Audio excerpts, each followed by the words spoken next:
Right, this meeting is being recorded. We'll call the meeting to order. Let's go ahead and do roll call. Carrie Stuckey, that's me. Shane. Present. Kate. Absent. Eric. Here. Tom. And Councilmember Marshall. All right. Okay, the approval of the agenda. I move to approve the agenda as written. All in favor? Still technically have votes as well. Okay, then the approval of the minutes for our meeting on November 13th. Are there any questions or changes? I'll move to approve the minutes as written. Second. All in favor? Okay, then we'll move on to public comments. Is there any public comments? Fine. We didn't receive any.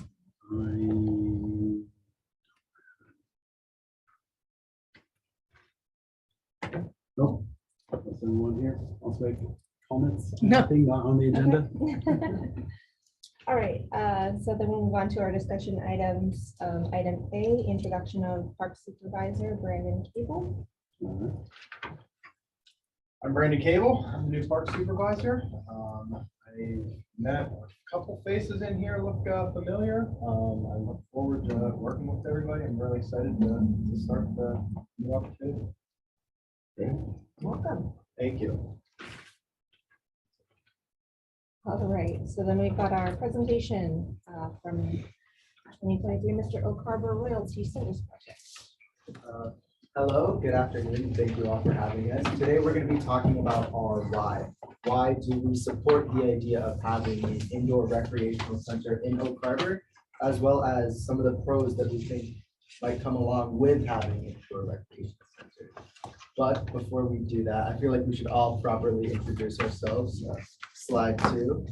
Hello, I'm Lucas Smith. I am Mr. Oak Harbor 2023. I am a junior. I'm 16 years old at Oak Harbor High School, and I am a part of the school's ASB, the choir, and oftentimes I play piano, guitar, and I like to sing.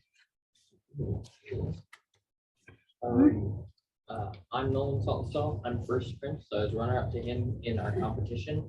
I'm a senior at Oak Harbor. I'm 18 years old. I'm involved in sports and various clubs. Right now I'm in the robotics club, and this spring I'll do track. I'm Trey Munira. I'm second prince. I'm the second runner-up to him. Fun fact about me is I competed and won first at state for trampoline and tumbling, and I actually qualified for nationals. Cool. I am Logan Hendricks. I am teen Mr. Oak Harbor, and I enjoy doing a whole bunch of extracurriculars, including choir and drama. My name is Logan Gagnon. I am teen first prince. I am a sophomore at Oak Harbor High School, and I enjoy drama. I'm Brian Goodman. I am the second teen prince, and I also am in the drama program. You might have seen me in Drama Fest and Logan.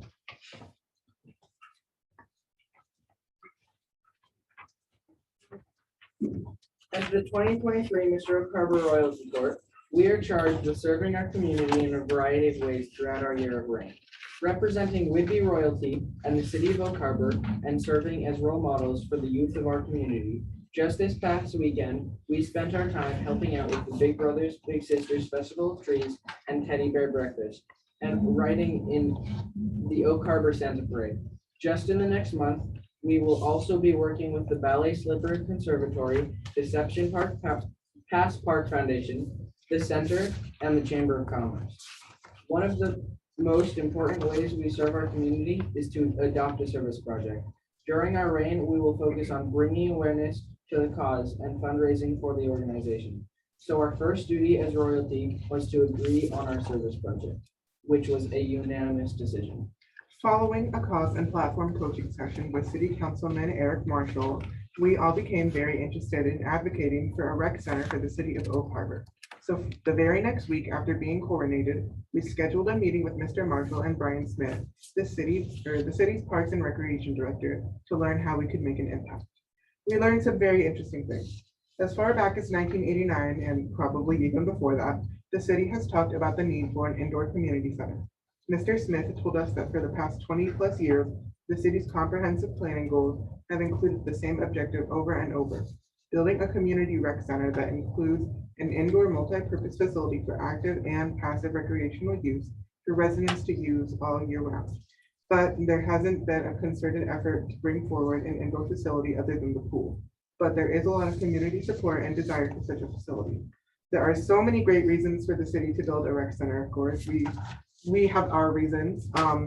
I know every time I talk to someone about Oak Harbor, I hear like the same 3 things over and over. It's beautiful, everyone is so nice, but one of the most common things I hear is there's nothing to do here.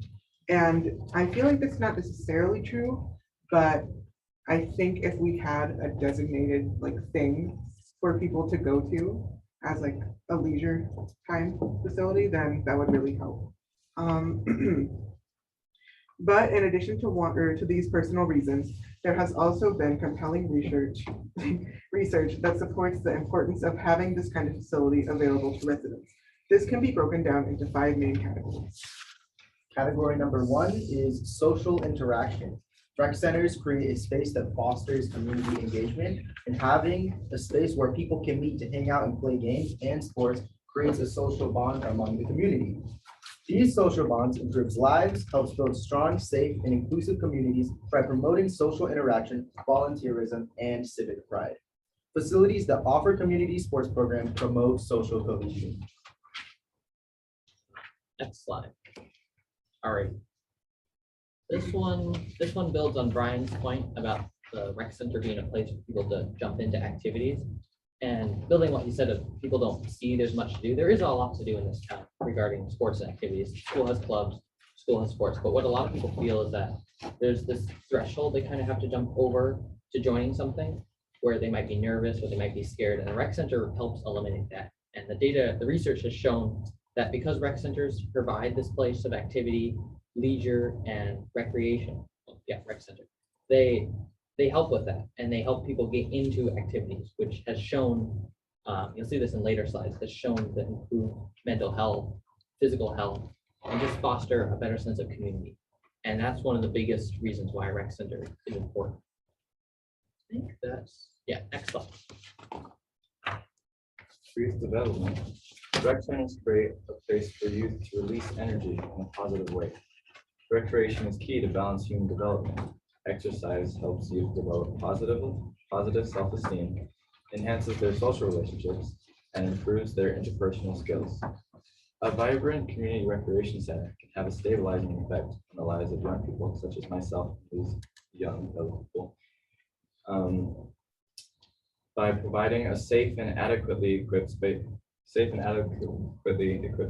for physical activity like dance, martial arts, yoga, basketball, and other sports. Community centers instill discipline, healthy exercise habits, and teamwork.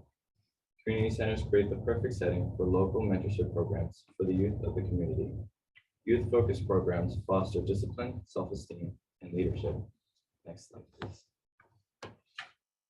Economic impact. Rec centers can provide bigger lessons or classes for activities such as arts and sports, which may ultimately drive participants who want to take things a step further to local businesses for more advanced training. People from neighboring communities could be drawn to the center, which would have a positive economic impact on the community when they spend money at local businesses. There are studies indicating that a rec center can increase property values by providing a popular destination for cultural, social, fitness, and athletic activities. The rec center makes the surrounding community more attractive. Next one. Crime prevention. Rec centers may deter criminal activities by providing an environment with positive activities, such as after-school programs, which have been shown to help reduce crime rates and drug use among youth. Ensuring residents have a healthy outlet for their creativity and energy is an important step toward long-term community improvement and stability. Next slide. According to the sports facilities companies, with intelligent programming and effective community outreach, a community recreational center can be a central component to enact change at the community level. We will spend our time of raising awareness about the community value of establishing a rec center here in Oak Harbor and fundraising for the cause. We hope you will join us in supporting and advocating for the City of Oak Harbor Community Recreation Center. Thank you, and any questions?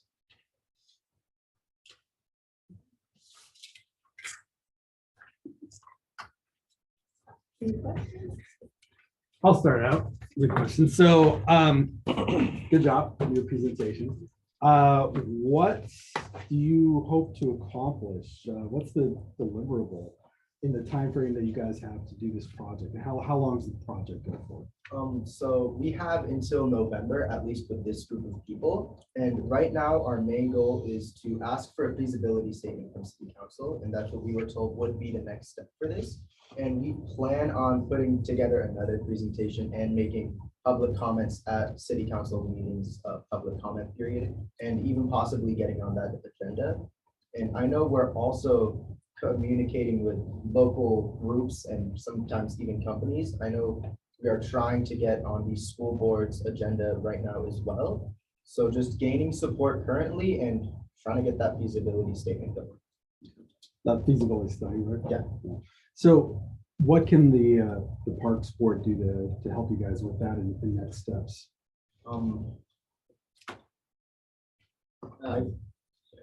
Well, when we had our meeting with Brian Smith, I don't remember how he said it, but weren't you guys supposed to be the ones to drop the? That's Brian.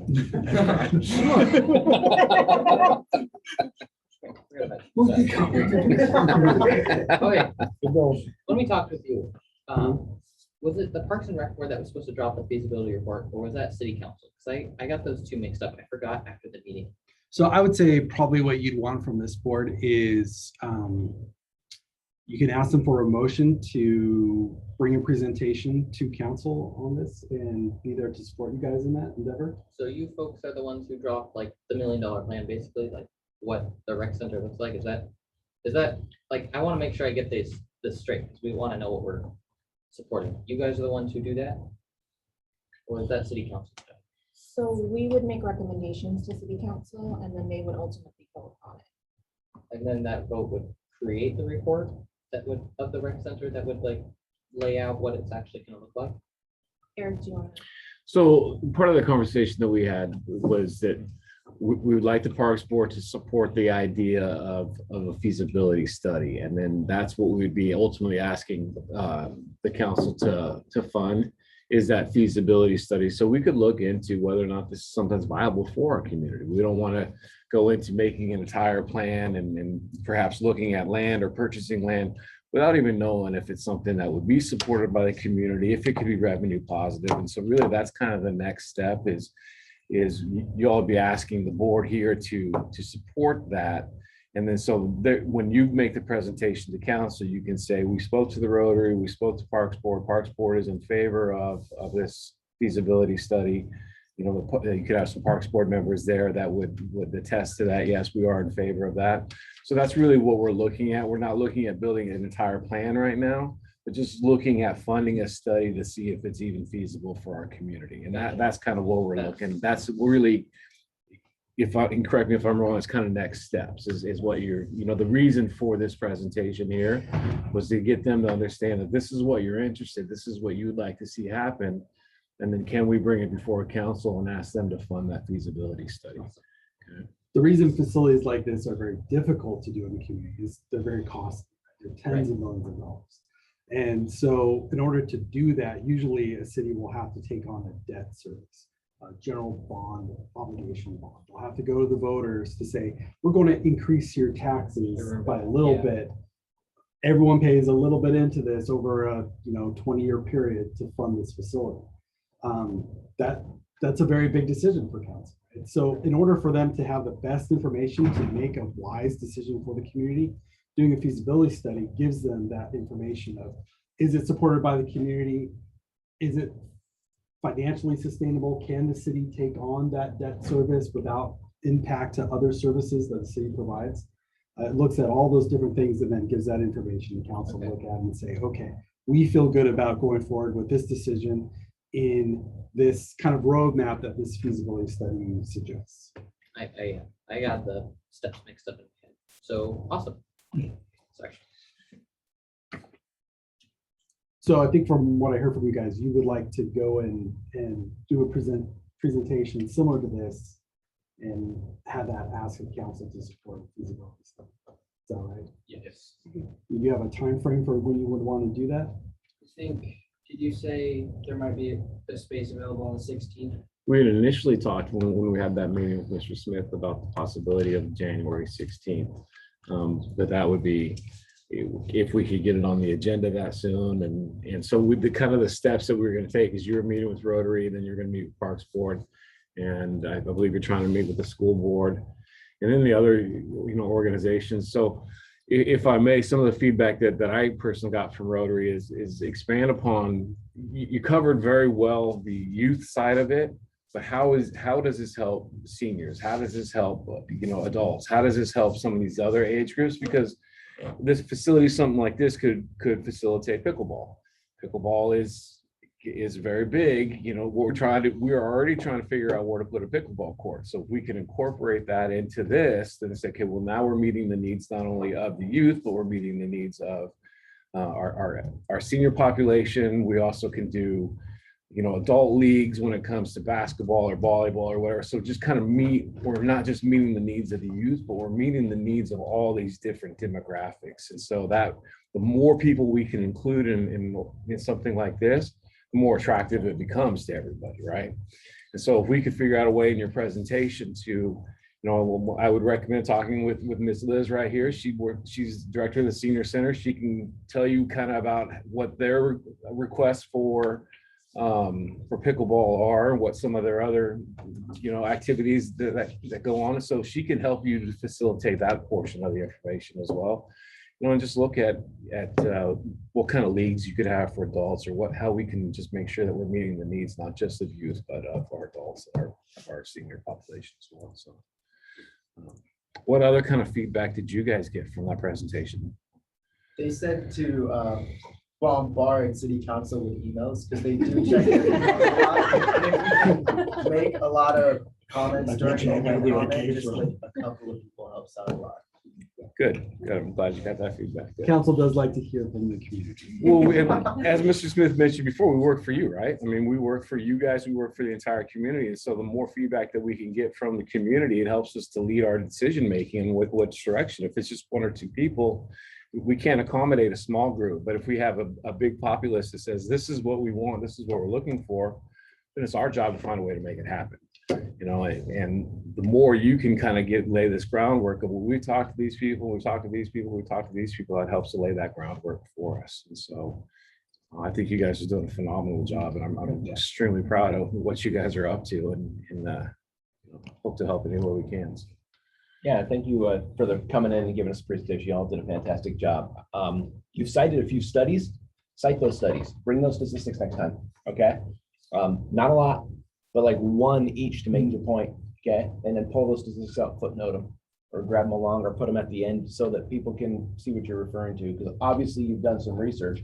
Show it. Show where you went. Okay. Leave the breadcrumbs there. So if somebody wants to go further and see more of what you already did, because for you, you've taken all your research and you've boiled it down into, a few simple PowerPoints, which is genius, right? To do something simple is genius. But leave some of that information there so you can show some of those statistics, and then grab a few more for those different ages and stages and socioeconomic, levels, because that's how you're going to get consensus. So again, phenomenal job. I don't think I would have had the courage to do what y'all just did when I was in your shoes. So I appreciate and I respect the heck out of it.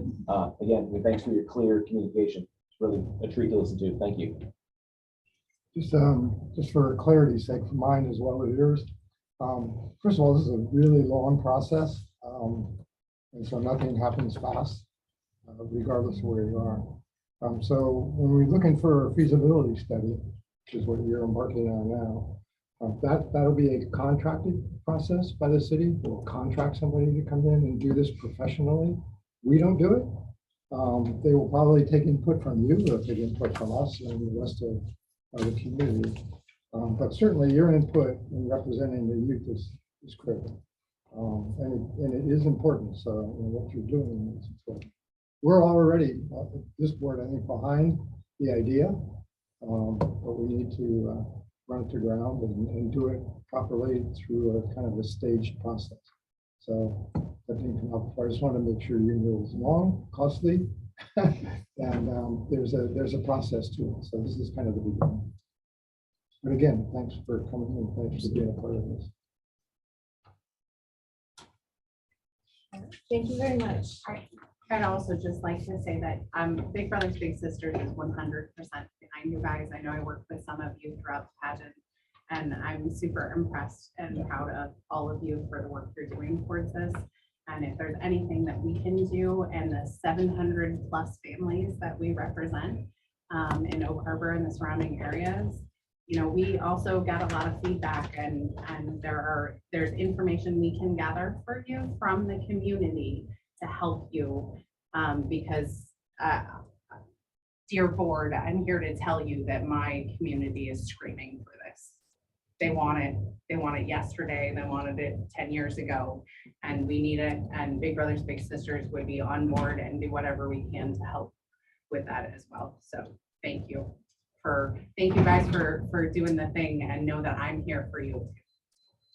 Can I just get your name for the video? Yes, Sorry. absolutely. Hi, I'm Tiffany Scribner. I'm the executive director of Big Brothers Big Sisters of Island County, and these gentlemen did a fabulous job at Teddy Bear Breakfast and Festival of Trees this weekend. Thank you.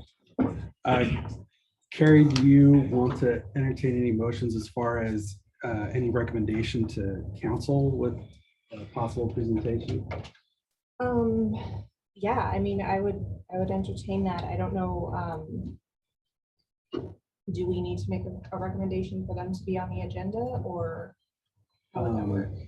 Preferably, if there's going to be I mean, they can certainly come and do it as part of public comment, but if we're going to put them on an agenda item, Sure. it'd be great if council sees, hey, you know, they went through and vetted this with the board, they have the board support and whatever they're presenting. Sure. Yeah. Want to make a motion? Well, I have a question for you. So this would be one group, as Councilman mentioned, that will help support this effort, but it's not the only one. So when we go to the city council, would it be better just find out about another group, you know, that would back this and support it? So we go forward to city council. Do we want more backing than a single group? Like a joint effort? I don't know. I don't know how it would work. I mean, as you already know, we want to do this anyway. So. And it sounds like for the most part, the group has is trying to reach out to several bodies. They presented to the Rotary Club, right? And you said you're going to the school board as well. We also have the North Woodby Soccer Club on board. Okay. Yeah, and it sounds like you have a supporter with Absolutely. Big Brothers Big 110%. Sisters. Yeah. So let's say you guys do your thing and you get us on the agenda for city council. When we go up there and we do our presentation thing, to show our support, would we have to reference people in our presentation, or would we just have like Big Brothers Big Sisters people with us? You certainly could reference it. Usually council will open things up for public comment as well, especially if they're going to make any kind of motion. If you have a funding ask, they definitely will do that. So if you have groups that you want to invite, I would probably shoot for like a executive director of an organization rather than, you know, having like 50 people in a room. I mean, you put the word recreation center on the agenda, you're gonna have a lot of people show up anyway. But yeah, if you strategically invite groups to come and comment on the agenda item, like I said, council likes to hear from you. And to your point, Tom, I think this group, as far as a city organization, it makes the most sense to be the one to get behind it. And then once we get on the agenda, then these gentlemen can ask Tiffany and the Rotary Club or whomever else that wants to come and lend their support during the public comment period. But I think as far as all of our commissions go, this is the one that really is the one that would be the one that needs to get behind it. It makes the most sense that this would be the one. I would make a motion to ask that they be on the agenda to make this presentation to city council. I'd second that. All in favor?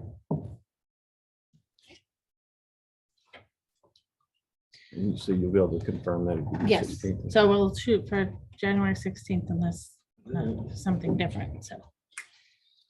I will just mention lastly with this, so we'll talk about this a little later in the agenda, but just in the department priorities, we have them kind of broken up between our now playing, which is the next year, 2024, our what we call coming attractions, which is 25 and 26, and then into the future and beyond, which is 29, roughly around. And community recreation center does fall within our top priorities under the into the future in 2029.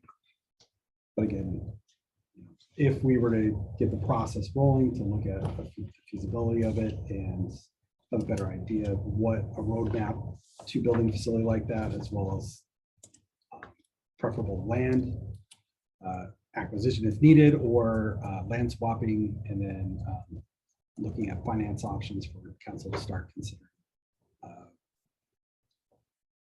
The timing will probably work out pretty well.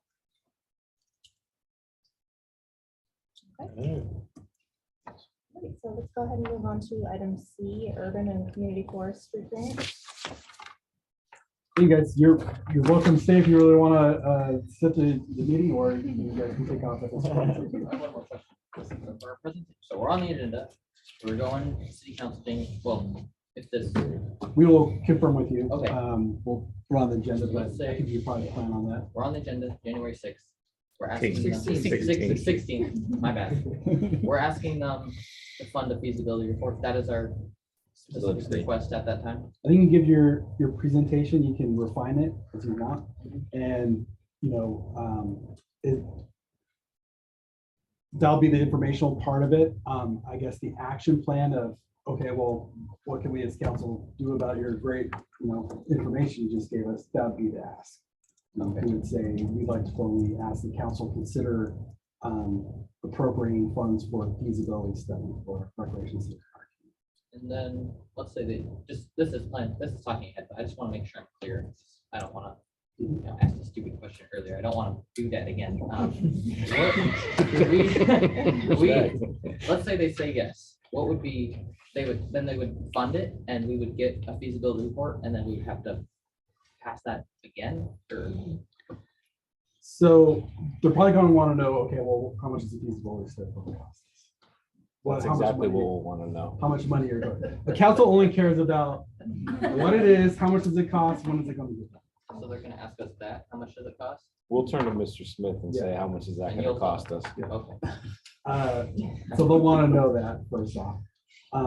Once they approve that, if they approve it right away, and the city administrator and our finance director can find the funding to provide that, whatever funding source, magical money tree that they find to do that with, we would then engage with we call a RFP, a request for proposal.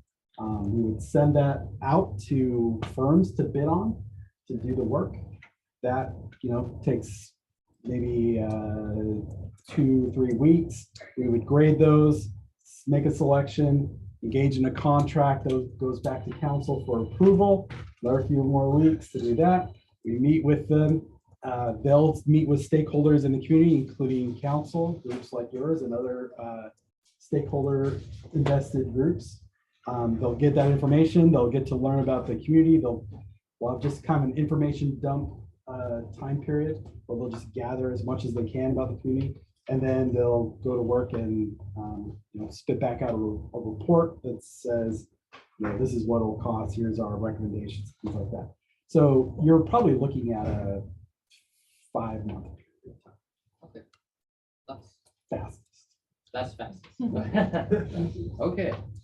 But in the meantime, if we approve the feasibility study, you can be meeting with other groups and garnering support. You guys have talked about doing like a QR code to do a survey. Those are all things that could be done while we're working on the rest of this portion of it. So the more community support you can get, the better off that we are in doing this. So it's not like it'll just be an idle 5 or 6 months. There's still stuff that you guys can do. And we will ask you to be part of some of those focus groups and we'd have open house type meetings. And those are all things that we'd like you to be a part of.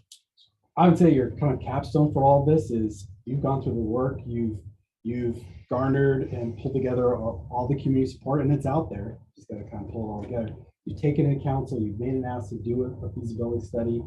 You are involved in that process, and you're up there as we return that feasibility study results to council. And I think at that point, you could safely say, hey, we have started the process of getting the ball rolling on it in the community center. And that's kind of half of it right there, is just getting the process going. So once we have a feasibility study in hand, then it's kind of up to council as far as timing goes. You guys are taking a very important first step, though. Very important. So very much appreciated. Thank you so much for your time today. Thank you, gentlemen. All right, now we move on to item C. Thank you. Urban and Community Forestry Grant. Brandon, you want to come up to the table here? Sure. You be on this discussion. I have a question before we move on. Yes, sir. Do they have a mentor at school, somebody help guide them through this kind of thing? So their mentor in this whole process is River Powers. She's the president of the Woodby Royalty. And so this is their first year that they did this Mr. O'Carver project. And they had asked me to come and speak to them about cause and platform. And I started talking to them about coaching and started losing them. And so one of them asked what the difference between cause and platform was. And I just mentioned, well, my platform is I want to build a community center, and my cause is you guys. And they were like, you want to do what? And all of a sudden it sparked their attention. And I got a call from River shortly after the contest was over, and she said they unanimously voted that that's what they want to go for, is to try to build a rec center in this community. And so they asked if I would be willing to meet with them to kind of talk about it, and I invited Brian along, and Brian came with fantastic information and kind of got them all jazzed up about it. And then they had said that they were going to go speak with Rotary, and so we went to the Rotary meeting with them just to kind of, or I went with them to try to encourage them and invited them to come speak here. And so, but they are working with River Powers, as she's their mentor in the whole royalty portion of it. Yeah. I hope they keep asking questions. The kid had some good questions. They're an impressive, impressive group of young men. They really are. Yeah. Now we'll move on. Yeah. I'll go ahead and let Brandon kind of dive into this whole thing. We like to throw him into the deep end. And, Yeah, we're gonna learn how to swim. give you a little bit of an overview. So I had hello, everybody. Thank you for letting me sit in on this. Trying to get to as many meetings as I can to try to wrap my head around everything that's going on. So I'm still really trying to wrap my head around this. I had our arborist, Bob Bailey, write up just a little proposal for our DNR grant money. It's kind of the thought process that we have on where we would like to spend this money. Again, I would like to talk to you guys and get your input as well, to see if we're kind of on the same page or if we want to go a different way. So the DNR grant money for Harbor Heights is kind of one that we want to start on. It's a 75-acre open space property. It's got a lot of potential. I was over there. I walked with Bob today trying to prepare for this meeting. It was the first time that I've been at Harbor Heights. We didn't get a ton of time to walk around it, but it's a very cool property that I'm very interested in. I know Bob's very interested in it because it's 75 acres. We can do a lot of very cool stuff out there. Through the grant, we're hoping to restore and enhance the landscape and do an educational designation around there with kind of a walk path. It would be informational plaques. Would do the types of trees, just an informational walkthrough, trying to pique interest of the public whenever they're going through and enjoying the space. So by this, we mean to create and expand access to the ecological playground where residents of Oak Harbor and beyond can travel in order to gain knowledge and better understanding of their environment. So that's kind of the thought process for Oak Harbor. I think we want to begin with maybe a walk path right through there and start with figuring out the best way that would work for a walk path. And then we could, my thought process being here for as short a time as I am, we can build off of that walk path, over excavate it a little bit and overbuild it a little bit. And maybe we can start planting some species. There's a lot of native stuff in there already that we can just utilize if that walk path would go the correct way, that we could hit some of those native plants without doing much work at all. So that's kind of the hope for Harbor Heights. There's a viewing platform we'd like to build with informational signs about the flora, the fauna, and the fungi. Again, it would be educational. It would be someplace that you could go walk around in nature and still learn something as well. The major part of the project would be restoration. There's a lot of invasive species over there that we would have to go in, rip up, and basically rework the entire Harbor Heights area to make it more user friendly. Fred Marsh is the wetland right next to Windjammer Park. I know you guys know that. I'm doing that for my peace of mind here. So Fred Marsh, it's a wetland. So we've got a trail through there, but we would like to enhance that trail that's already through there, and that would be another educational opportunity for us. The Harbor Heights would be more wooded, and what our native species for forests kind of look like. Down in the marshland, we would focus on the marsh and what those native species look like. It would be two different environmental places to bring people. So Fred Marsh, that's kind of the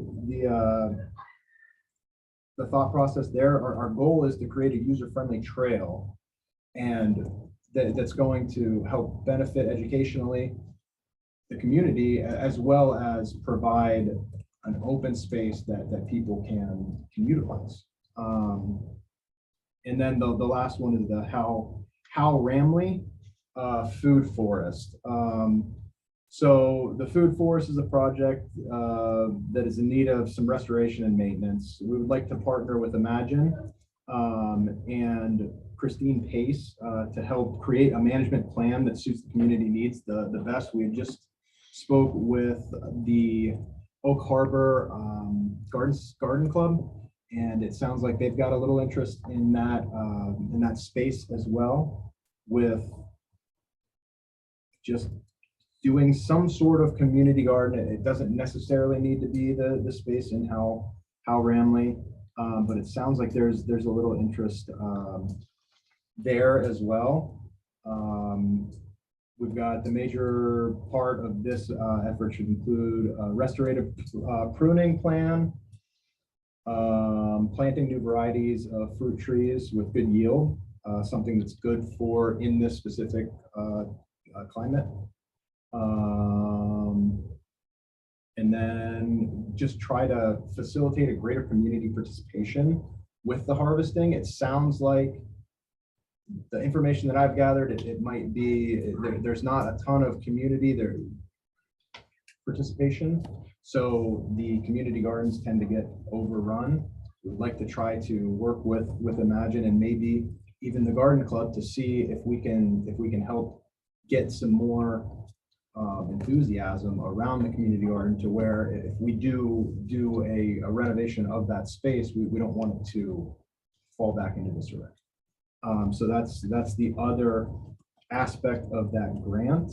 Those were the three main places that we were considering using this grant money. And the grant goes, it's $50,300 is it 300 or $350,000, but anything over, I think it's 100,000 is dipping into the federal funds. However, we already have the federal forestry grant. So this is kind of the state's version of that grant. They got a portion of it as well. The state just simply administers and disseminates that out.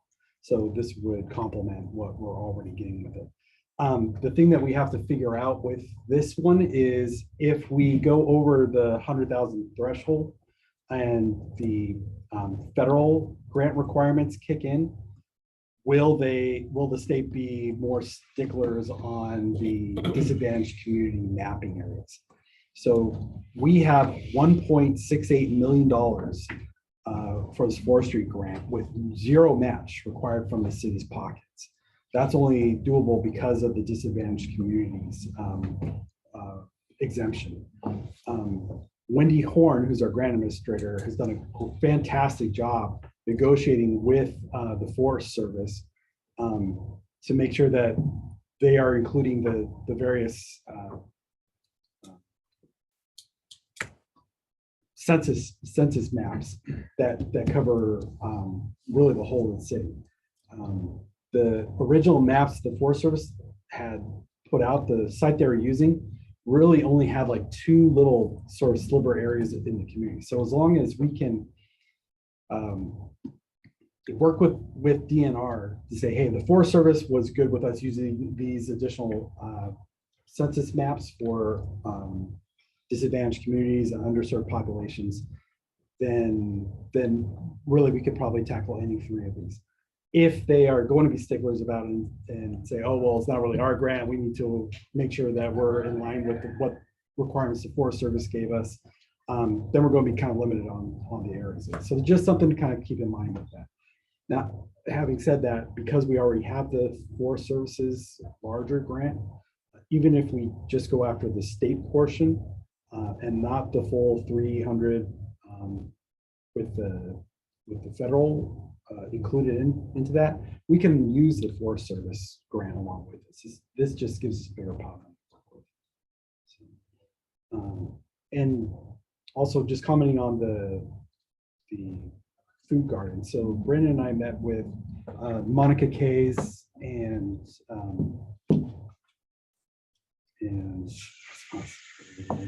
it's slipped on my mind. It's been too full of the day. Anyway, we met with the garden club today, and they were very interested in talking about how Ramley Park and the food garden cafe. Thank you. So I'd like to meet with the programs committee, which is you and Kate. Is it Kate? Okay. And Shin, you have to remind me because we had talked about putting you on one of the committees. Facilities. Were we going to have you with these guys? Yeah. With the sports fields. Okay. All right. So we have After January 1. After January. Yeah. right. So we don't have that one. So you and Kate, and that's it right now. Right? So we will be getting another member on. Well, our proposal is to add two more members. Okay. To make it a 7. We'll So- know that tomorrow. Okay. So we need to do some planning around it. I don't know how active Imagine is. About a month ago, they went and cleared out that community garden area. Just makes it less of a hidey hole for transients. But we've known for a while we need to renovate all that space. And right now, how Ramley basically is just a plaza where transients hang out after they get on the bus. So however we activate that or make renovations to it, we want to kind of be purposeful and how long for it. So I love your input on it. Sure. Yeah, I wrote down programming for community participation. Great. Yeah, I think that might be one we want to pull something from OHPD as far as reports and things that they've responded to over there, just to kind of understand that. Because I know I've seen them many times engaging over there. And then again, that park has challenges too, as you already highlighted. And we've talked about other uses for that space to accommodate the lack of parking in that area as well. As far as the other two projects, Fred Marsh, we've already talked about the need to improve access to those areas. make those pathways ADA accessible. Same thing with an opportunity at Harbor Heights, just to provide public access and put in some additional trail systems there. That could probably also complement the disc golf as well. So feedback on those 3 projects, I imagine we'll just put in for one of them. It doesn't mean we can't do all 3 because we already have the federal grant as well. Ben, have you seen the proposal that we kind of approved to send to city council about developing Harbor Heights for the trail network? And then I have not. because opened it everything up that you were yet. saying is sort of like the stuff that we kind of discussed about here as far as like educational trails, expand, having access for, really easy access for a lot of people of different age, Yeah. stage, and ability, Uh-huh. to be able to see a lot of different stuff, and to be able to interact with that environment Yeah. space up there. And then with some other, uses, their disc golf is one of the things, but other potential uses of that acreage out there for that.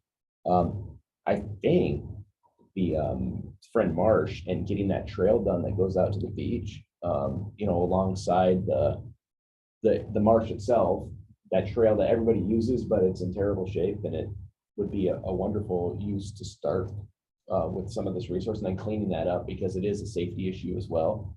That's one of the most common feedback I received when I first got on here, and in the months of just going around and asking people, is they love that trail. We know that in our survey that people like that walking trail. We see people going out to the beach, but it's all muddy, mucky. There's not actually a trail there. It's sort of a deer trail that's been created. It's on the goals, I think, anyway, to get that space that's out there and try to tie that in. And then if we can do some of the clearing of some of the blind spots that allow for unsafe camping, let's say, and then are the dark spots, the places where people may feel unsafe, that would be a huge help. I think it'd be a wonderful way to, I think that should stay on as far as this, because it needs it, and it gets used so much already. I'll need to check in with the county to make sure. There is some language that gives me a little bit of a pause in the Conservation Futures Fund agreement that the property was purchased with. Yeah. They have a couple of things that are restricted uses, including building of any facilities, a couple other things, anything that requires like permitting. And then they have boardwalks. I'm not sure what boardwalks means. How do you define between a trail, which already exists there, and an improved trail or a boardwalk? Is that like a sidewalk? Is it, especially since some of that area is wetlands? Yeah. I mean, what you would think of as a raised, boardwalk through some of the educational signage seems to make sense, but is it in line with the purpose of Conservation Futures Fund? Well, I guess what's allowed should determine the course of action then, right? Knowing what we can do should determine then what we should recommend to do. And we're still working on this. We have another month before we determine the grant proposal. So just wanted to get some of your feedback, your thoughts, what your priorities are between those kind of projects. So is there one that you feel more strongly that you'd like us to start working on? Well, I'd like to start getting use out of Harbor Heights. Make some use of that property. The Friend Marsh. So you're talking about like extending the trail system or adding to it? You said enhancing. It's like right now there's people walk down this called Deer Trail or whatever. There's some vehicles that obviously go down that way towards the beach. From the Harbor. I would like to make it ADA accessible. So that probably looks like a hardened pathway that, people with limited, mobility range, balance issues, wheelchairs, whatever that is, can access that trail. Right now, it's a little bit of a trip hazard, and you see that happen with people. We have a lot of older adults who utilize that trail, especially the proximity to some of the housing areas. Yeah, I think there's a lot of potential there. Because you can create pretty easily a complete loop. That I think would be enjoyed by everybody. And it also include the water and the beach and the driftwood and all that stuff. Yeah, I feel like it's a both and situation, right? It's like with Friend Marsh and the improvements that are needed on the trail, but also wanting to get into Harbor Heights and do some of this. And if we're going to, if we end up doing the disc golf thing, knowing that the designer is also just into design as part of the services is designing the trail network, well, then we have two pools of money from which to draw from now to accomplish, two things essentially. And so it would be a really good synergy to do that Harbor Heights project, if we do that, and city council goes for that, but then we can have that whole network of trails designed and then stage out the development, as well as, I think making that trail ADA accessible just makes sense. And there'll be some regrading on the Scenic Heights end, but with the feedback that we got from the public saying they wanted more trail, and then being able to improve it in such a way that more people can use more trail, I think that's a win-win as well. Because Harbor Heights is going to be a little more difficult. There will be places on at least on the further east side where it's going down that way, where it's going to stay relatively flat. But there's parts of that which won't be, no matter what you did, be accessible to people with limited mobility. So we can do both. I think it's, provide two solutions. That'd be wonderful. I'd also hope that improvements we make to the Fred Marsh Trail would also incorporate a solution with the widening to address some of the user conflict complaints we've been getting between bicyclists, cyclists, and e-bikes. Strollers, all of those are, but that's fine. I've almost been run over a few times, but I'm not worried about me. I'm worried about people that won't recover. Learners Mobile. Is the Arts Commission still talking about doing like the art trail down that street? Yeah, I think they still like that area to do it. Did they ever contact you after they walked through?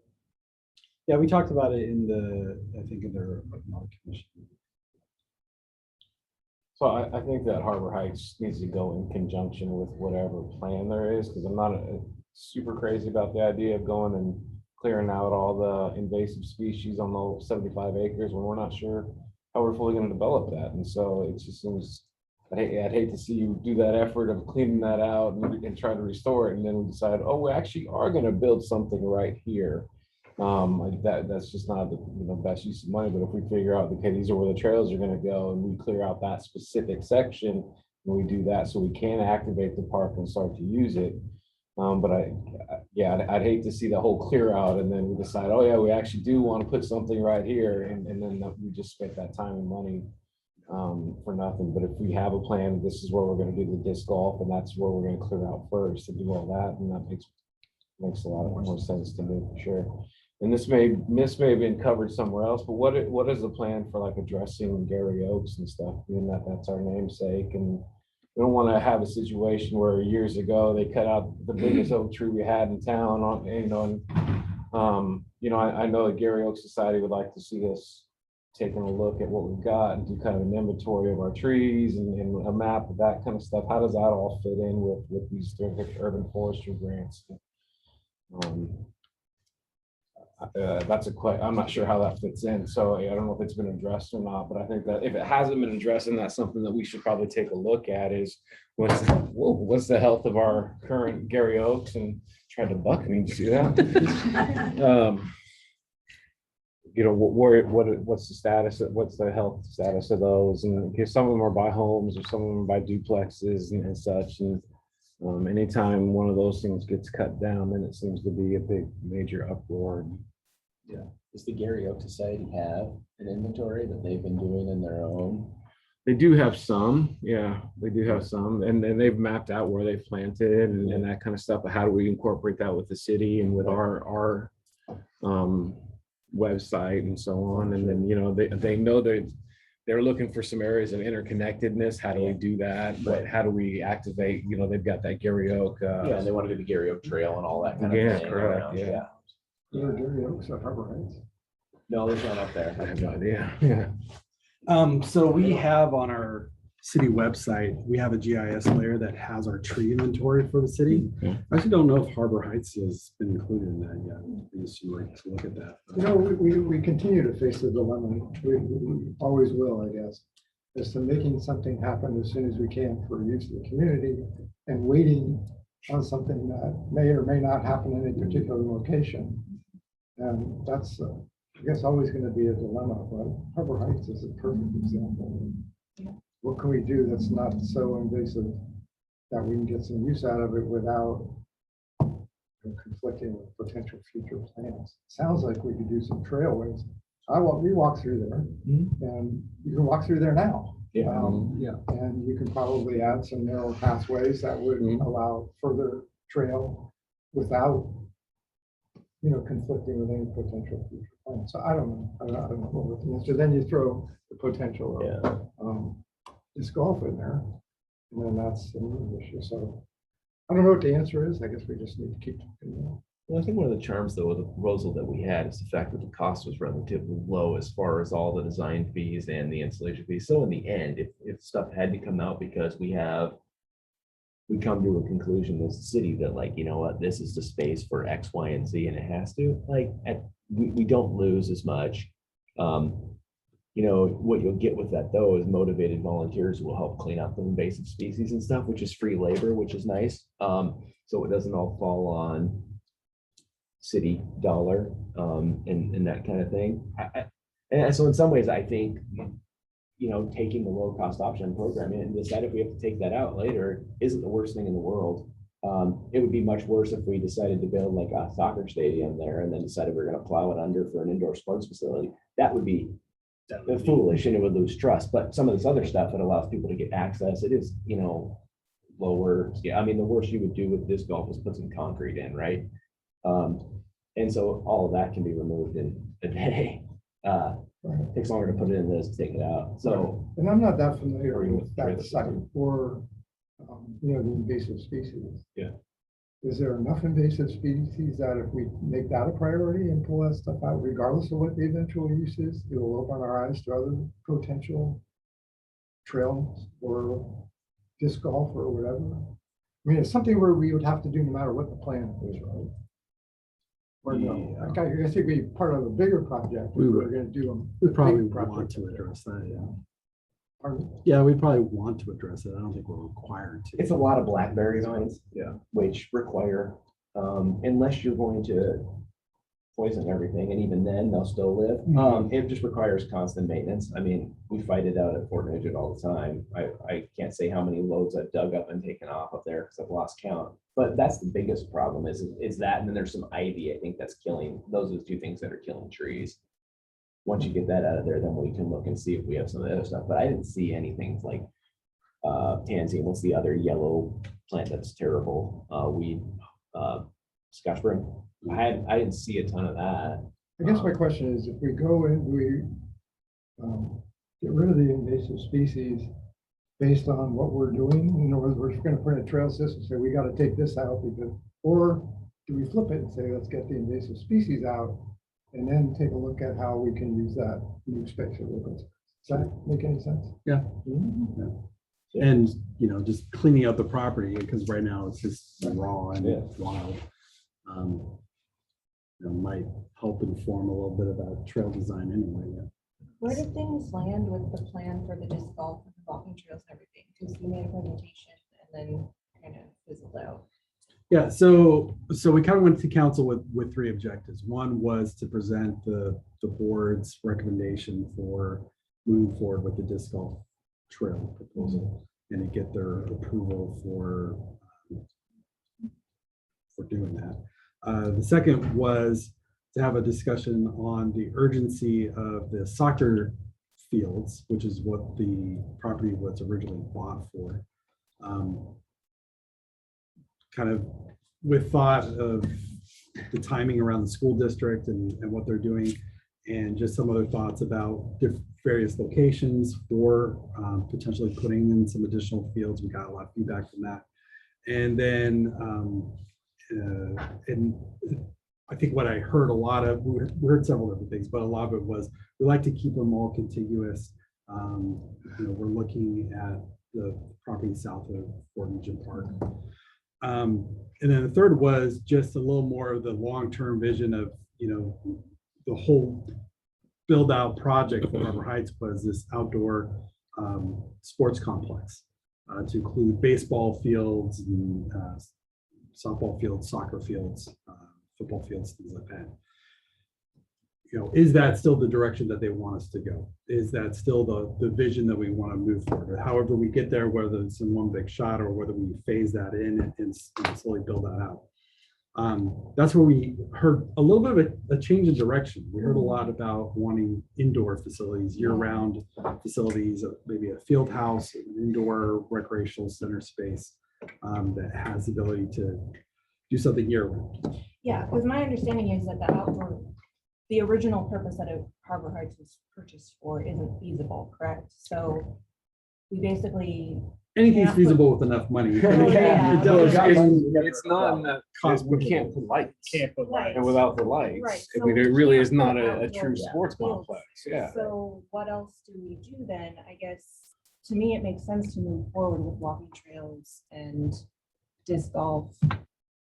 Otherwise, it's just sitting there. And even if we do an indoor rec center there, couldn't we just plan for that? I mean, the walking trails don't need to take up the entire space.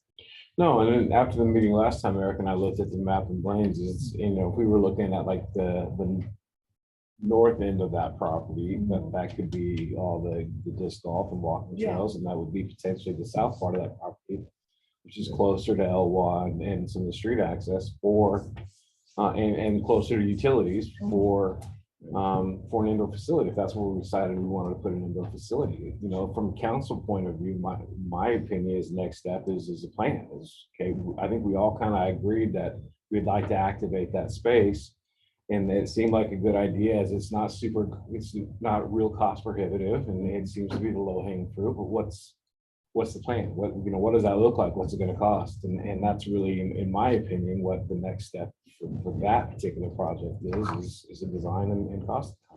So we have the proposal to do the plan as well as to purchase the equipment. That is enough that we need to go out to bid for it. And so we would bring that contract basically back to council for approval on that point. That we can move forward with the installation. For doing the design and installation. Yeah.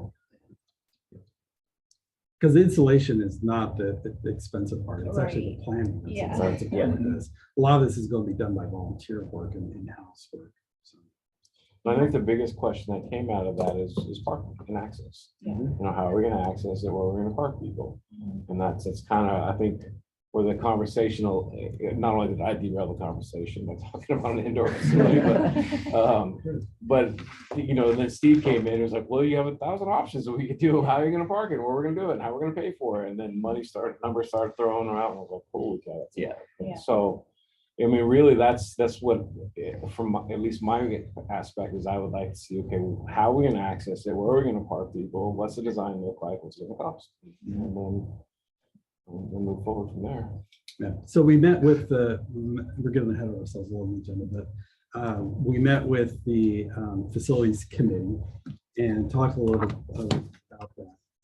So what's next on our next steps is meeting with Public Works just to talk a little more about those additional access costs, what's actually required for us to put in, Sure. and what's not required, what can we get away with parking, restroom facilities, you know, street parking. We'll go through some scenarios and we just need to see what is there any other hidden costs to doing this project that we need to be aware of? And that's where we're at. Let's get it. And I think the other thing we talked about in Blaine's office too was that if we were gonna do a sports complex in there, thinking about those two parcels that push closer to Heller, if possible, would make sense just to have a controlled better access, because volume through Elwha, right? That's a sticking point, and then volume through Gun Club seems to be a financial, it's just financially, it's not feasible. And so, and that piece of land was potentially better, so that gives us that access and parking. And I think you said it was something like that's only gonna be what, like 10, 15 acres or something, 10, 15 There are acres? two 10-acre parcels Yeah. there, but I don't know that they're gonna be But that, okay. for after our last council Yeah. meeting, I talked to Blaine about it. So even if we did that, I mean, if you took off this, you guys can't see the map. Well, I mean, even if we did, like this parcel right here is 40 acres. So if you drew a line from where those two were and you took it like, you know, to here, you've got 18 acres. The only reason I say only to there is because if we're going to do a trail network, it sure would be nice to bring it in from this community and link these communities together as much as is possible so that they have, you know, access as a neighborhood amenity, right? Especially because we do have low income, or, you know, here, well, here, and here. And so providing, again, easy access for folks that are in maybe, the lower socioeconomic impact, and knowing that that has a positive benefit on mental health, and social health, and all the things all the challenges that we all face, but are particularly in more vulnerable communities, it would be a good idea, I think. But then you still have all the space in order which to do that. And so you'd be looking at taking all of that other space and using it that way, and then knowing that it's low impact, and if we need to expand out and those other things aren't meeting the dream and aren't satisfying enough people, well, you can do it. And you already recently declared, but we think we have to get numbers and go back to city council then with a firmer proposal based on talking to public works and engineering. And if we have to go through that bid process, then getting that in as well. And hopefully, including both services, that way we can do it at once, both creating any disc golf course we would, plus also a substantial, viable, thriving trail network as, that being leading the project, and the other one being the second thing that's going to make that project stay clean and healthy and helpful. And I think going from the idea of adding, of just creating an amenity to building an attraction, if that makes sense, if that distinction makes sense, right? Like we can add in a trail network that's an amenity, or we can take this at acres and add a trail network that's an attraction.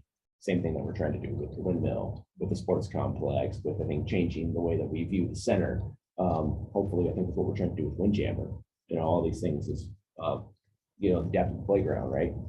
All those things as we're trying to build attractions, not just amenities. And I think, something like that would do that for potentially 3 things: trails, disc golf, and potentially indoor sports complex all on one site, which would be pretty amazing. Be a nice hat trick.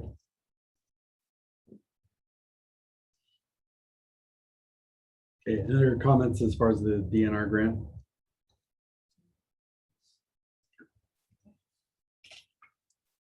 All right, should we move on then to Parks and Rec Department priorities for 2024? Yeah, so we had set, like I mentioned before, the way Blaine lays this out, he has the council's priorities. They have a set of 32 priorities, right? And they kind of have it listed in order of priority with time frames. And we take those along with what staff has for department priorities and try to match with that. So Blaine has it divided out between what he calls now playing, coming attractions, and into the future and beyond. We have updated those for the coming year and into the future. And here is what we have now, because when we set these last year, we are good at marking things off. So we got through a lot of it, so we moved a lot of it up.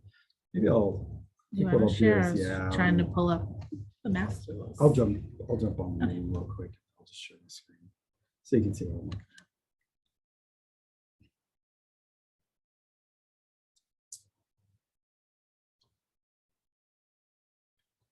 Because I'll show them the old one too. Okay. So you can kind of see what we've done.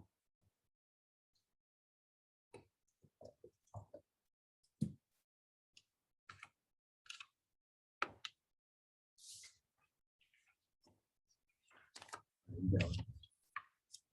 Oh, that was.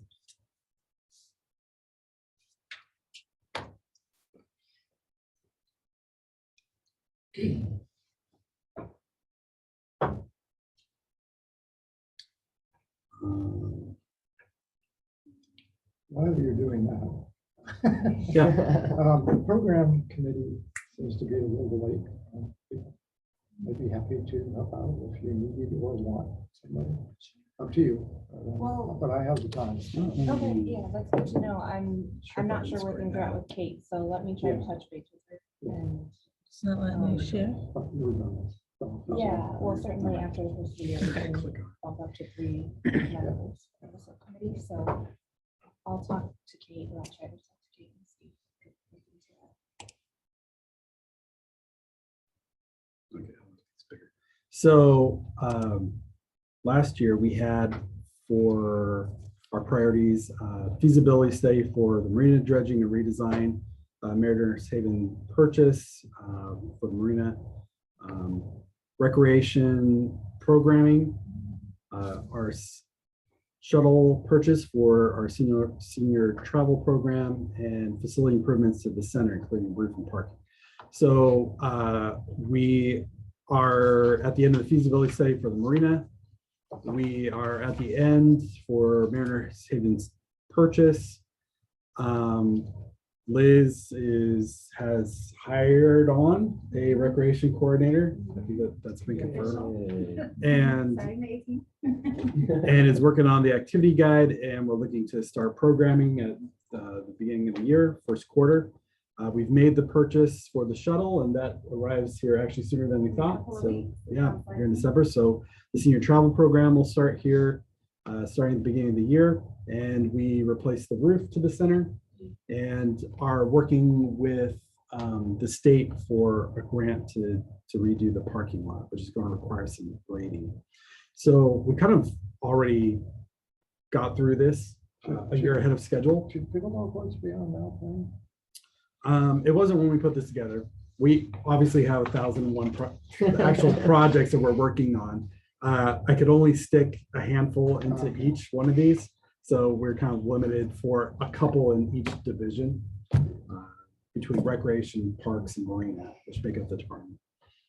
Coming attractions, recreation master plan, the reorganization of the department, changing senior services into community services, at the time is what we called it. Start of park system improvements and working on an accessible playground, doing a public art plan and trail systems. So we have appropriated $80,000 for the recreation master plan already. So we're 2 years ahead on that one. We have already completed the restructure of the department and transitioning senior services into what is now recreation. Liz is now our recreation manager over the recreation division. We still need to talk about, but are working on with the committees around both the park system improvements as well accessible playground. Art plan RFP has already come back. We're doing final interviews with firms for that. And then trail systems, we brought that proposal to council, at least for Harbor Heights, and we're talking about improvement to green spaces and trail systems with this new forestry grant. So again, we are in process with a lot of these things that we weren't even planning on starting on until 2025. So you said you have an RFP out on the art plan? Yeah, we did it at the exact same time as the pickleball court design. Into the future and beyond, we had put Community Recreation Center, Performing Arts Center, Gold Medal Award for Excellence in Parks and Recreation Management, which is through NRPA. Really, that's just, we want to go through the whole process of rehauling or building this new Parks and Recreation Department, and then giving the city some credit for all the work that's gone into that.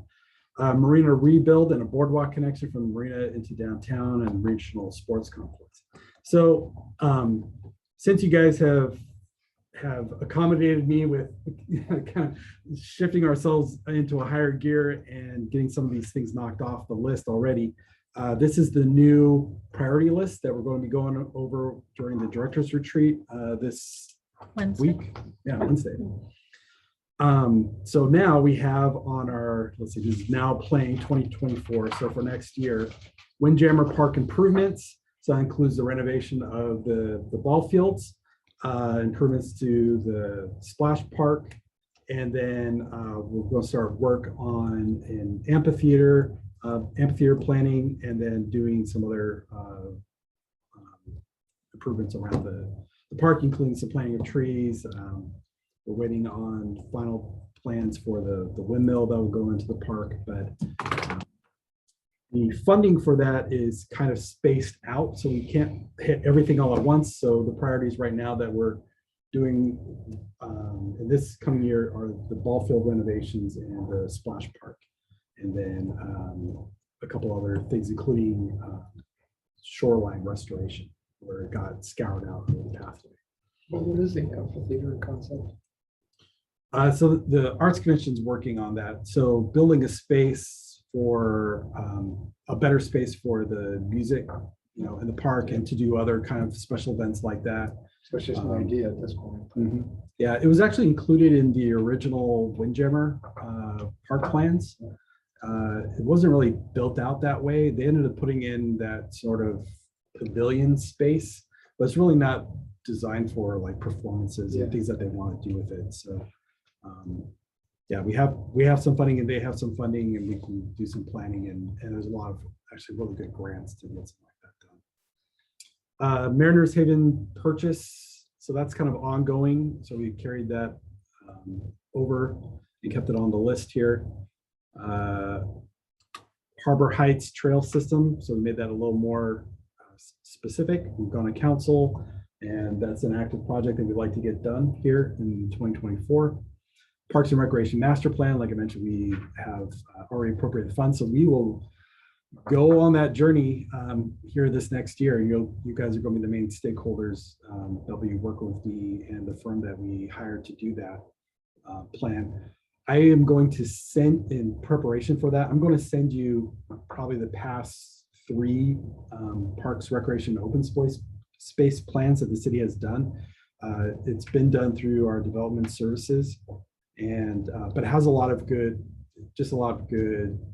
back history, and it'll get your mind in the right framework for us doing a new one in a way that most parks and recreation departments do. And then arts plan. So that was an RFP, like I mentioned, that went out at the same time as the pickleball court design, and we're interviewing firms. We have that scheduled for next week to do that. And what's the scope of that? So the arts plan will put together recommendations for placement of public art pieces. It'll have recommendations for a process for procuring public art or putting out a call for artists. We have a lot of artists that come to the Arts Commission and say, hey, I have art that I want to place in the city. And right now it's just sort of Wild West. And, oh, that's a great idea. Let's do that. So there'll be an actual process for that. They'll also help us with design of an arts page that will have an inventory of all the public art. You can go on, it'll have a map, you can click on it, you'll see a picture of the public art, information about the artist, where it's located, all that kind of stuff, as well as probably some, I don't know if I want to call it a grant, but partnership information with the city if they have an art project they want to do. For instance, the city has an allocation out of the arts fund for the school district with their arts program, different things like that. Thanks.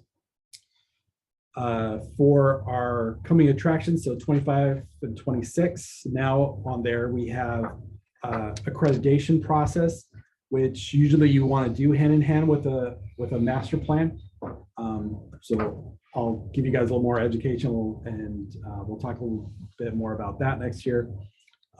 Department budget restructuring for programs, our reservation system, our permitting process. Brandon will be taking on the reservation of our parks and kitchens and things like that. We have a new recreation coordinator that will be working with the leagues on scheduling of the sports fields. We'll probably also be transferring special event permitting off of Mikhail's shoulders, taking that off the plate, which she's very happy about. And then we're going to redo the budget for the department, for all the divisions. We're pulling recreation out of what was a special revenue fund into the general fund. And yeah, and then just kind of redoing that budget. So accessible playground, we wanted to move that up a little bit since that's a high priority for this board. It is a priority for council. It just, everything kind of aligns with it. I think we just need to find a good funding mechanism, but I would like to get the planning of that rolling. So we're looking at diving into planning this coming year, so we can actually start working on funding and looking at location and all that stuff for hopefully a 2025 start to build. Pickleball complex, So we have we're going to be doing interviews for that planning firm, and then we'll be working with them over the next, several months. Once we have the plan in place, we have the costs, we'll be working on getting the funding together. I'd like to have that complex built out by the end of 2025. And then forestry management plan. So that's actually a 5-year implementation from next year onto 2029. That's the $1.6 million. So that includes a forestry management plan, a staffing, full-time staff and seasonal staff. And then we have about 5, one for each year, major forestry resiliency projects, as well as just planting a whole lot of trees. And right-of-way beautification is going to be part of that. We want to make some code changes with street tree ordinance, which is a little bit fuzzy in the city right now. Right now, it says that the adjacent property owner is responsible for the trees. So that sounds great on paper. Oh, good. It's not a responsibility of the city. It saves us a lot of money, but it is super cost prohibitive to take down a tree. I mean, it can be $5,000 to $10,000 to remove a tree. No property owner is going to go out and go hoist themselves up or get a boom truck to do maintenance on trees. That usually ends up falling to the city. So we really need to be working with adjacent property owners as a partner on maintaining the right-of-way street trees. So we want to bring some changes in that language to council. And then kind of in the future beyond, this really hasn't changed. These are really the big facility kind of implementations that are going to take some time for us to get the funding behind. Community Recreation Center, which we have a group that really wants to push a feasibility study for that. Performing Arts Center, which might actually be able to be done in conjunction with that. We'll see. There's a lot of different ways of doing that. Marina dredging, as well as renovation of the marina, reconfiguration of that, both the docks and Catalina Park, kind of that whole area. And then sports fields. A regional sports complex is still something that's needed in the community. That can be done with or in conjunction with a community recreation center. So you might be able to tackle all these kind of together, but those are all definite needs, and those are all kind of the big ticket item needs in Parks and Recreation. So that's where any thoughts, This looks like a feedback. single spreadsheet. Yeah, so this actually includes all the different departments in the city. Can you send us the Parks and Recreation? Sure. Yep, I can do that.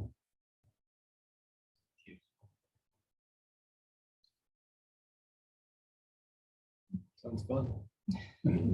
Like I said, obviously we have a lot more Sounds like projects dominoes. than just what's listed here, right, that we're working on.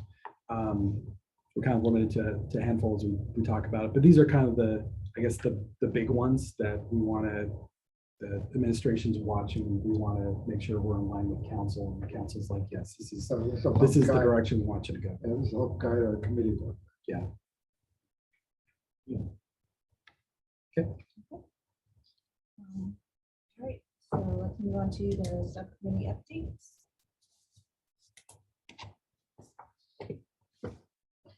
I'll let you guys talk. I can jump in if you want me to. For facilities, I take don't know if notes. we have a lot. I mean, I think I've spent a bit of time just kind of talking on, sports complex, because that's where like the focus of a lot of the recent energy went. I feel like that's kind of, but a lot of that is speculative, and Tom kept bringing us back to the idea of gotta have a feasibility study, and I think that became just like everything else that we do is sort of just taking up time until we do a feasibility study, because we don't know what, when, where, and how, and we need to understand a greater understanding, I think, of what it'll take, what it needs, what impact is that on the community, and that's going to help decide where we can put it, or where we should put it, not necessarily where we can. We could probably do it anywhere, but what's wise, where is wise, and then go from there. And I think that's pretty much it. We had We spent a lot of time on the pickleball yeah, bids, but we ended up where you mentioned, I guess Sandra will be doing the interviews. Yeah, she's scheduling those. Yeah, so there's two designers and we scored them and we're gonna have interviews with them because they scored pretty much identical just to hear them out on a web call and see how that, where that goes from there to move forward to the next steps on pickleball court design. And then we talked a little bit again about Harbor Heights, the same question that Carrie sort of asked is where we were kind of on that. And Brian laid out, okay, we need to talk to engineering, public works. And once we check those boxes and get that stuff, then it'll tell us what's possible and what's not possible, which is just as important. Is there anything else that got missed? Brandon? Miss anything else? No, I think you guys nailed it. Perfect. So that was facilities. Kate and I didn't have a meeting this month, so. Yeah, so for the programs, well, that's the arts. Yeah, so for the programs one, we will set up a meeting with the Garden Club and Imagine. And that'll kind of be our next committee meeting. So we'll do that in the next couple of months.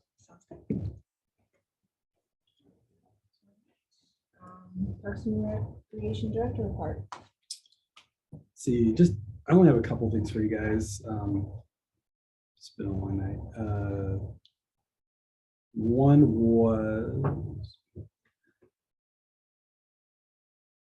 was the Fort Nugent restrooms and a discussion on park hours.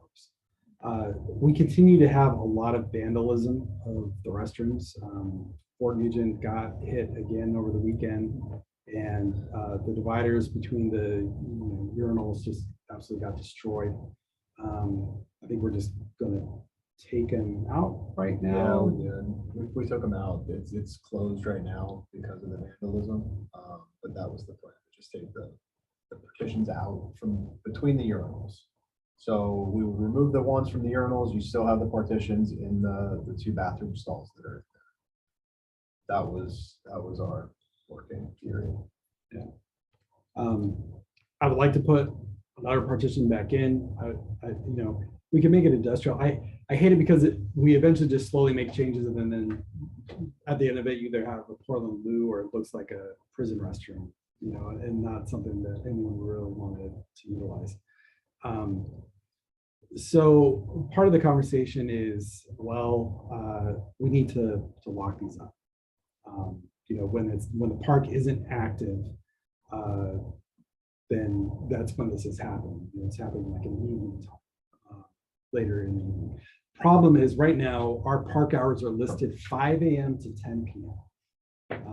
So there's a lot of darkness in that time frame, especially this time of year. A couple things we've talked about is, we could change the park hours to be, dusk to dawn. We could change them seasonally, and maybe they're 5 to 10 during the summer, Memorial to Labor Day, and then it goes dusk to dawn in what we call the off season. I don't know how many people that would disrupt, if there's people that are, jogging early in the morning or whatever. If the park's open, I feel like we should have facilities available within the park. But how much is a safety issue now, and how do we address the bandwidth? Can we do photovoltaic blocks? I mean, just light sensor? What do you mean? What, the same way that you can have a light sensor that powers a light, it's just a switch that operates on light, and then you have it hit an electronic lock. And so when the sun comes up, when there's light, it energizes the circuit, which then that really, in this case, it would open. It would be normally closed, and when the light came on, it would be open. And we have electronic locks Yeah. right now, that we can program them to whenever. It doesn't need necessarily. Well, I guess I meant then you didn't have to change hours and do all this other stuff and signage. You just did it on, the seasonality would determine then when the lights came on and off, because when the sun was up, bathrooms would be open, and So- it was not, they'd be locked. But this is really the question for you guys is should restrooms be open during park hours? Yes. I mean, yeah, Not, ideally. not if the park hours are till 10 o'clock during the winter. I mean, that doesn't make sense. to me. The dusk For like- dawn makes sense to me. For football, we use the park after hours or after dark. Yeah. Yeah, during October. During November. October, Yeah. because we're preparing for playoffs, and so we actually rent lights hours and bring them out Oh, there. I didn't know that. So Yeah. we're out there when it's dark. Yeah. Not past 10 o'clock, obviously, but up until 7:30, we're out there. And And we run events for Halloween out there and stuff for the kids and stuff in the dark. And we'll illuminate the disc golf from the trail and let the kids, kids and parents and families go through there and do that kind of stuff. And so that's the charm of the fall season. Winter. Now, our restrooms, like the Portland News, that are not on the electronic lock system, our staff unlock them, and they've been unlocking them at like 8 o'clock. Because that's when staff come in at 7, we have a morning check-in meeting, and then we send them out. But the park opens at 5. PD comes and unlocks the gates at like Woodrow Park and some of the parks. And they usually are the ones locking up the restrooms at night when they lock up the gates at the end of park hours. We've talked to them, we could have them opening up the restrooms, when they unlock the gates. But again, it's a question of, do we use locking people out as a deterrent for vandalism, or should we look at some other, whether it's, we're not gonna put cameras in restrooms, but we can put cameras outside restrooms. Should we look at some other mechanism for trying to deter vandalism other than locking people out of it during, non-typical use hours? If we keep the park hours 5 to 10. Yes. So we adjust the park hours. Good people shouldn't be punished for bad choices of other individuals. That's, when you do that, you'll eventually follow that line of logic all the way through. You'll eventually have nothing left. The joy of our country is that you can make bad decisions and you can also have consequences for them, but you can make good decisions and have good consequences for those. And I think we suffer if we shut out the people that are reasonably using the park because we're unwilling or we haven't, found a way to try and handle the people that are causing problems. So I think cameras, if we're willing to spend the money, I think that's a worthwhile investment to try and catch some of these people that are causing the problems. But we have to be willing to put in that effort, and that's going to require law enforcement and the chief to be, see that as a high priority and stuff. Because if we put them up and don't do it, if we don't act on it, then it's not helpful either. That's parenting 101. But are cameras outside of the restroom really a deterrent? Because, you'll see who's going in and out, but you don't know who did the damage and stuff, you know what I mean? Like, I don't know. One thing that my staff and I were talking about on Sunday when we were out there was we would get a camera that did audio. What they did inside that bathroom, you would have been able to hear. They were kicking the partition.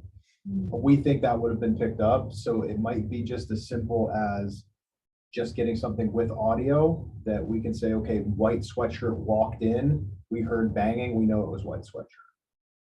That makes sense. So just for the room to know, sorry, I want to chime in here.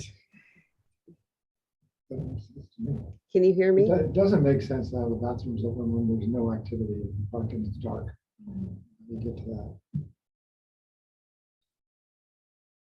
Then you'd be, Oh, Sabrina's you'd be raising her setting hand. separate schedules up for every day. Because there's different activities. Sabrina's coming in. She had her hand raised. Oops, sorry. Oh, it wasn't working. I just want to let you know, we do have some limitations with doing cameras, security cameras at that park. I was just gonna We say, we don't don't have have any fiber, network yes. Or fiber That is the connection, so other- that's been that's one the of the other biggest option. difficulties. Yes. We're looking at options with putting the new fire station at Swantown, or near Swantown, and then having potentially, what is the cost to do an additional network connection to that park? Our hope was that the school district would have put their school on that property, and that would have given us some connectivity. So we're looking at other options. We were waiting for Brandon's position to be filled so that we can have that meeting again to talk about the different security camera issues, and then potentially some of the locks. Then So, what we yeah. just kind of touched base on Sunday, it's our room back there. We have a room that we keep locked. Right. Possible that we might not need a fiber. We don't need to send it to anything. We could do a closed loop Right. system in the back there. We've got the electricity. So we would just send it to a hard drive there that would keep it for 2 days, 3 days. It's an option. It's just something that I thought of this week. And that's what we've done on the water tower, so we brought that up, so Okay. we wanted to have that Okay. discussion in a meeting where we could talk about it as a Okay. group and try to figure out what are the options, what are the cost impacts, because some of these things are gonna cost way more than other things. So we're looking at that, so we just need to have a sit down and talk about it. Are we not able to do solutions like Starlink, so you don't have to run fiber all the way across town? And, you Was know, something that We've, you we've get talked it for about less that than a for some grand? other things. Okay. So that's one of the other options that's out there, because we're dealing with that with some emergency operation setups too, if we lose power and lose connection to the internet. So this is kind of being mixed in with some of those conversations. Yeah, it sounds like we have some potential solutions then, rather than just locking the park and, you know, not letting people enjoy the amenities and being held hostage by people that want to, you know, make poor choices.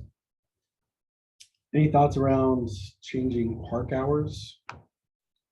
Do you like leaving that 5 to 10 year round? Doesn't need to be open to 10 during the Yeah, time. not, I mean, I like the seasonal, you know, but with the caveat because, you know, even North Whitby Soccer Club, Oak Harbor Football and Cheer in the later month, you know, the October, November timeframe. There's cart lighting and renting out to, you know, having the kids run around and practice, so. How late does that normally go? Yeah, when we have the lights, we're out at 7:30. Try to go. 5 And to that, 7. yeah, that's clean up, making sure parents pick up all the kids. and all Yeah. that stuff, so. And how late in the season will that go? What would be like the latest? First of date? November. First of the, yeah. Our championship weekend usually the November 11th. Yeah, timeframe. usually Veterans Day weekend is Yeah. is the championship. I mean, I don't have a problem with that. I think so long as we allow provisions for it to be, you know, for special situations to be used for that, I can imagine people that you would want to. I mean, I've seen them out there late at night setting up telescopes and looking at stuff, or looking for open spaces, flying some of their things at night that they, you know. Star Party has their viewing out there occasionally. Yeah. Or, yeah. But I think changing it for seasonal, as long as you can still do that with special permission, I don't see a problem. Just so we allow flexibility, that way we just don't lock everything down and then make rules that allow us to force the staff to say no to other recreational activities that could come up. What's the current process right now? So if we've got stargazing, the parks are closed at 10 anyways. so They usually they're do it gonna- right at dark. Oh, Yeah, okay. so So, they're- so they try to get in and then get out. Yeah, exactly. They're Okay. not going in there in the middle of the night. Okay. Yeah, theirs usually starts right at dusk. Okay. So, That's- so that would still, right now, it's, you know, by 5 o'clock, it's Yeah. dark. Yeah, so still by 8, we could close it, I would think. Do you feel strongly about having the partitions put back in? About what? The partitions put back in? Yeah, once we have a plan in which to maintain security, I don't see wasting the money again, but with as many mixed uses we had, as many challenges that we find with the way people engage with children, I'm trying to say this as tactfully as possible. I think it makes sense that because you see a lot of mixed age individuals in that restroom, and then if we can create some of those spaces, that might be helpful. Some of that privacy, as much as you can when you're involved in urinals. There's only 2 urinals in there, right? Yes. Yeah, 2 years, yeah. Yeah. Yeah. There's 2 partitions though. There's one in between both urinals and then there's one in between the urinal and the sink. The one in between the urinal and the sink was roughed up a couple weeks ago before I'd start. Yeah. And then the other one They between the came two, first, yeah, that was Sunday. Saturday night. I mean, that would be my only other worry too is, you know, you have someone that goes in there and bashes the dividers, you know, if they see a security camera, what's stopping them from bashing the camera? Bashing the camera. I mean, obviously they just feel joy with destructiveness. Sure. So it's like, But up until the point that they destroy it, you've captured them. So you hopefully we get a decent look at them. Depending on the camera we get, yes. Yeah. And I say that, That's, caveat. that's gonna be the caveat. Some of our cameras are higher resolution, have more rotation than others. Usually you'd have cameras kind of out of reach, but you want them conspicuous enough that people Right. know, hey, you're Yes. under surveillance. Okay, well, you know, this is an ongoing issue and, you know, it's not transient, it's kids. Yep. Yeah. And so I don't know, we're going to do a little bit better job of reporting this back to council. I think council needs to understand like, this is the impact, like this is how many tens of thousands of dollars we're spending on repairing, replacing these damaged vandalism.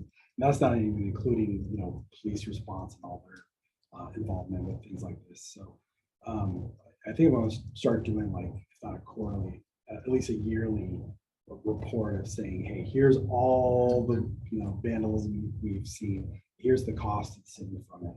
You know, I think that's just good discussion for what can we do to just communicate more with the community, communicate with more parents of helping us.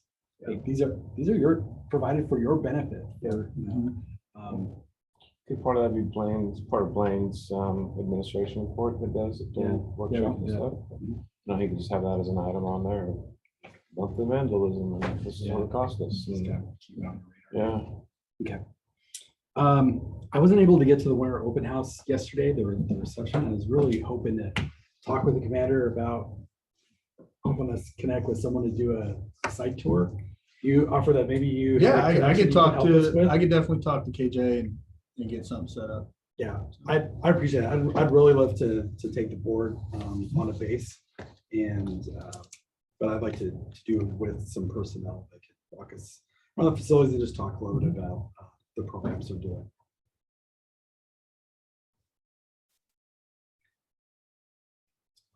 That's all I have for you guys. Liz, do you have anything? I think we've pretty much covered it. We had a really successful community event this weekend at the center with our holiday market. All of our vendors are really happy with the turnout and got a lot of positive feedback from that, so that was excellent.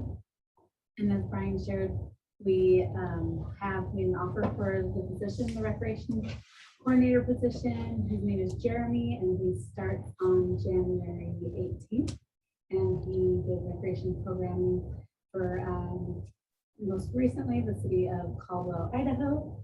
And then before that, he's worked with youth in another position and also at a jail doing recreational programming. So he has worked with a wide variety of individuals and has really great background, and can't wait to introduce you all to him when he comes.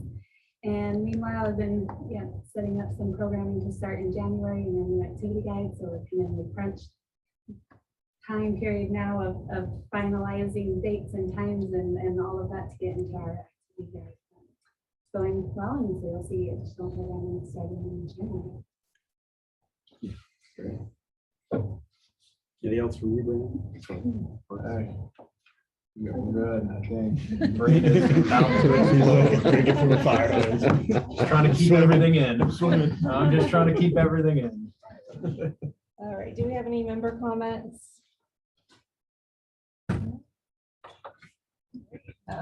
Determination of future agenda items. As I mentioned, I won't be here for the 11th. Okay.